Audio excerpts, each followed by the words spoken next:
शेख हसीना के साथ ये कॉफी तो पी रहे हैं मोदी जी दिल्ली बैठ के। इन्होंने वहाँ पे जो हिंदू वहाँ पे मारे गए उनके लिए क्या किया? नमस्कार, मैं शुभम कुमार और आप देख रहे हैं बहुजन मुहिम। साथियों, हमारे साथ आज आजाद समाज पार्टी के राष्ट्रीय महासचिव रविंदर भाटी जी और रामपुर विधानसभा के पूर्व प्रत्याशी ब्रजपाल सिंह जी हमारे साथ है और आजकल इन्होंने लगातार सदस्यता अभियान चलाया हुआ है और इनसे जानने की कोशिश करेंगे अभियान चलाया है वो कितना सफल हो पाया अभी तक। देखिए, आजाद समाज पार्टी के राष्ट्रीय अध्यक्ष और Bhim Army chief advocate Chandrashekhar Azad ji के संघर्ष और नीतियों से प्रभावित होकर पूरे देश के अंदर आज आजाद समाज पार्टी की लहर चल रही है। और ये जो सदस्यता अभियान है, इसे यदि 2 साल तक भी हम लगातार चलाएं तो तब भी हमारे पास जो समय की कमी है। आज हम देश के कोने कोने में जाकर सदस्यता अभियान चला रहे हैं और लोगों में इसको लेकर भारी उत्साह है। हमेशा जो ओबीसी समाज है वो भाजपा का वोट रहा है, तो आप क्या रणनीति अपनाएंगे उसको अपने पाले में लाने के लिए? देखो, भारतीय जनता पार्टी सबसे झूठी पार्टी है। उसके नारे खोखले हैं, सबका साथ सबका विकास उसका झूठा नारा है, उसका कुछ का साथ और सबका विनाश। और यदि बात की जाए ओबीसी की 52% जब 1931 में जनगणना हुई थी, जब 52% जनसंख्या थी, हो सकता है वो बढ़कर 60 के 58 या 60 के आसपास पहुंच गई हो। और ओबीसी को ये बहका के वोट तो ले लेते हैं, लेकिन उनके जब हक अधिकार की बात आती है तो उसके मामले पे इनके मुंह पे टेप लग जाती है, दही जम जाती है भारतीय जनता पार्टी के लोगों को। ओबीसी केवल इनके लिए वोट मात्र है सत्ता तक पहुंचने का, लेकिन अब ओबीसी जाग चुका है और अपने हक और अधिकारों के लिए सवाल पूछ रहा है और भारतीय जनता पार्टी से पूछ रहा है कि आपने तीसरी बार केंद्र में सरकार बनाई है, ओबीसी के लिए आपने क्या किया है? जातीय जनगणना कराई, मंडल कमीशन की पूरी सिफारिश आज तक लागू हुई? जो 1 क्लास के पद है उनमें कितने ओबीसी हैं ये देश जानना चाहता है, ओबीसी समाज भी जानना चाहता है। और ओबीसी समाज अब आने वाले समय पे इनका तख्ता पलट करेगा। चंद्रशेखर आजाद जी ने संसद में गुर्जर रेजिमेंट की मांग उठाई है, क्या आपको लगता है ये सरकार रेजिमेंट को पूरा कर पाएगी? देखिए, सरकार ने तो अग्निवीर योजना लाकर भारतीय सेना को वैसे ही कमजोर कर दिया है। जो एक गौरव की जॉब होती थी, हर आदमी अपना फौज में जाना चाहता था, देशभक्ति जिसके अंदर थी वो देश की सेवा करना चाहता था, शहादत देता है। आज 4 साल की नौकरी में उसके परिवार के लिए क्या गारंटी है? या 4 साल की नौकरी होगी तो उसके भविष्य के सामने चुनौतियां हैं, तो वो अपने आप को ठगा महसूस कर रहा है। इससे भारतीय सेना कमजोर हुई है और हमारी आजाद समाज पार्टी और हमारे नेता अग्निवीर योजना का विरोध करते हैं। और हम चाहते हैं कि पहले की तरह सैनिकों को सम्मान मिले, उनके परिवारों को सम्मान मिले। भाजपा सरकार ये कहती है कि जो अग्निवीर योजना है वो देश की मजबूती के लिए है, इससे जो आर्मी है वो मजबूत होगी। भारतीय जनता पार्टी तो पता नहीं क्या क्या कहती है। ये तो गन्ना सेठों की पार्टी है, जो अडानी अंबानी कहते हैं वो कहती है। इनका गरीब से, किसानों से, मजदूरों से कोई लेना देना नहीं है। ये दलित विरोधी, गरीब विरोधी, गुर्जर विरोधी, पिछड़े विरोधी, अल्पसंख्यक विरोधी, किसान विरोधी, मजदूर विरोधी। और ना हो तो आंकड़े आप चेक कर लो। ये तो केवल कुछ लोगों की पूंजीपतियों की सरकार है। ये तो बहका के लोगों को, देश में सीधे साधे लोग बहका देते हैं चुनाव के पास आके, कोई ना कोई हिंदू मुस्लिम करा के, कोई दंगा करा के, पोलराइजेशन करके, उल्टे सीधे बयान दिलवा के। बयान देने वाले भी इनके ही लोग हैं। यदि कोई दूसरी तरफ से बयान देता है तो इनको फायदा होता है, उन पर कोई कार्रवाई तो करते नहीं है। वो ये कहते हैं कि हिंदू समाज को एक साथ लाने का काम और आगे बढ़ाने का काम भाजपा कर रही है। अच्छा, कितना हिंदुओं का विकास करा? अब बांग्लादेश में कितने हिंदू मारे गए? शेख हसीना के साथ ये कॉफी तो पी रहे हैं मोदी जी दिल्ली बैठ के। इन्होंने वहाँ पे जो हिंदू वहाँ पे मारे गए उनके लिए क्या किया?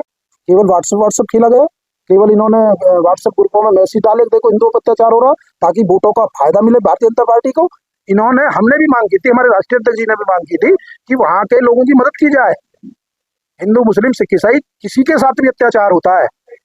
मानवतावादी जो लोग हैं, जो हम बाबा साहब को मानने वाले लोग हैं, किसी भी इंसान के साथ इस तरह की घटना नहीं होनी चाहिए। तो ये हिंदुओं के नाम पे सरकार में आते हैं, लेकिन बांग्लादेश में बताओ ना क्या कार्रवाई की इन्होंने, कितना वहां पे उन्होंने वहां पे, ये तो यहाँ शेख हसीना को इन्होंने और शरण दी, लेकिन इन्होंने वहां तो कुछ काम नहीं किया। काशीराम साहब का एक नारा था, जिसकी जितनी भागीदारी उसकी उतनी हिस्सेदारी। क्या आपको लगता है कि जो वर्तमान समय में सरकार है, SC ST OBC की उतनी भागीदारी है? मैंने पहले ही आपको बताया था, इनके जो नारे खोखले हैं। जातीय जनगणना यदि सरकार कराती है तो दूध का दूध, पानी का पानी हो जाएगा। कौन किसके हिस्से की रोटी खा रहा है, किसके हिस्से की नौकरी खा रहा है, किसके हिस्से का आरक्षण खा रहा है, पता चल जाएगा। इसलिए सरकार जातीय जनगणना नहीं कराना चाहती। डॉक्टर साहब, अभी सुप्रीम कोर्ट के द्वारा आरक्षण वर्गीकरण का एक जजमेंट आया है, तो आपको क्या लगता है कि इस जजमेंट का फर्क क्या पड़ेगा? और उसके आने के बाद जो वाल्मीकि समाज है या और जो निचली जाति है, वे लगातार चंद्रशेखर आजाद जी और बहन मायावती जी का विरोध कर रहे हैं, तो इस पर आप क्या कहना चाहिए? तो सरकार के पास कोई मुद्दा ऐसा नहीं है जिससे SC/ST को फायदा हो जाए।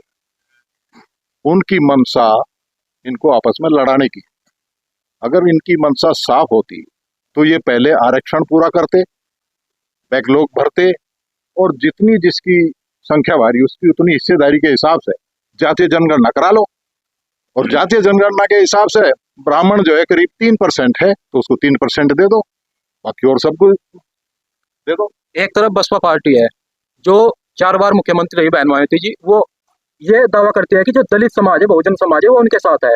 तो आप उनको अपने पाले में कैसे ला पाएंगे? देखिए, दलित समाज बहुत पहले से जो है जागरूक हो चुका और बीच में बहुत बढ़िया मौका मिला था इस बहुजन समाज को सत्ता तक पहुंचने का। मान्यवर कांशीराम साहब ने ये नहीं कहा था कि हमारी मंजिल उत्तर प्रदेश तक है।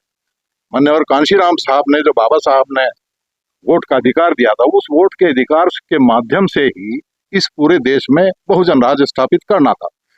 तो वो बीच में जो मिशन मूवमेंट खत्म हुआ है उसको भीम आर्मी भारत एक कमीशन और आजाद समाज पार्टी के माध्यम से नए सिरे से उसको तैयार किया गया है। और आजाद समाज पार्टी का यही ध्येय है कि इस देश में बहुजन राज स्थापित होना चाहिए और इस देश में जो बहुजन की बात करेगा वही देश को राज करेगा।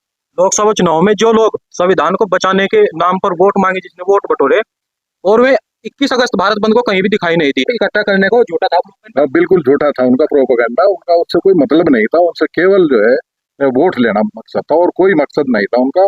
और केवल संसद तक ही था कि उन्होंने दिखा दिया कि ये हम संविधान पर चलने वाले लोग हैं और संविधान को मानने वाले लोग हैं, लेकिन उसके बाद उनका कहीं भी कोई अता पता नहीं है। वोट ले लिया और अपना काम बना लिया और कुछ। आने वाले उपचुनाव में आजाद समाज पार्टी की क्या रणनीति रहेगी?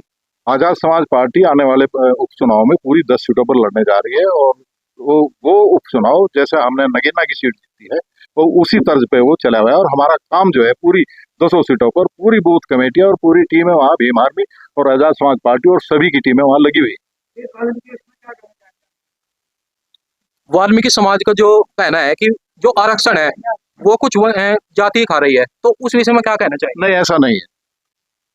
सबकी बराबर की हिस्सेदारी है उसमें, क्योंकि जब उनकी किसी की भी पूरा नहीं हो रही तो वाल्मीकि की कहाँ से पूरा होगी? SC समाज जितने हैं 68 जातियां हैं इसमें, तो उनमें किसी की भी पूरी नहीं हो रही। जब उनकी पूरी नहीं हो रही तो उन्हें कहाँ से देंगे वो? तो ये तो सरकार का प्रोपेगेंडा है, वो देना किसी को नहीं चाहते हैं क्योंकि NFS कर देंगे वो, नॉट फाउंड जो है कैंडिडेट, हाँ सुटेबल कैंडिडेट, तो वो करके उसे अपना वो सारा उसमें ले लेंगे। आने वाले चुनाव में क्या रविंदर भाटी जी विधानसभा चुनाव लड़ने जा रहे हैं? देखिए, जो पार्टी निर्णय होगा पार्टी का, हमारे राष्ट्रीय अध्यक्ष का निर्णय होगा। हमारी पार्टी में लोकतंत्र है। यदि वो चाहेंगे कि एक कार्यकर्ता को रविंदर भाटी जिसका नाम है यदि उसे कहीं पार्टी के हित में या जनता के हित में उसका उपयोग किया जा सके तो वो आदेश का पालन किया जाएगा। यदि वो कहेंगे कि पूरे देश में आंदोलनों के जरिए बहुजन समाज को मजबूत करना है उनके बाद, तो आंदोलनों के जरिए करेंगे। यदि वो कहेंगे सड़क पर करो तो सड़क पर करेंगे, वो कहेंगे सदन में करो तो सदन में करेंगे। ये थे आजाद समाज पार्टी के राष्ट्रीय महासचिव रविंदर भाटी जी और रामपुर विधानसभा के पूर्व प्रत्याशी डॉक्टर बृजपाल सिंह जी। इन्होंने आने वाले उपचुनाव की रणनीति तैयार की है और ये लगातार सदस्यता अभियान चला रहे हैं। अगर आपको हमारे चैनल अच्छा लगता है तो वीडियो को ज्यादा से ज्यादा शेयर करें और सब्सक्राइब करें। जय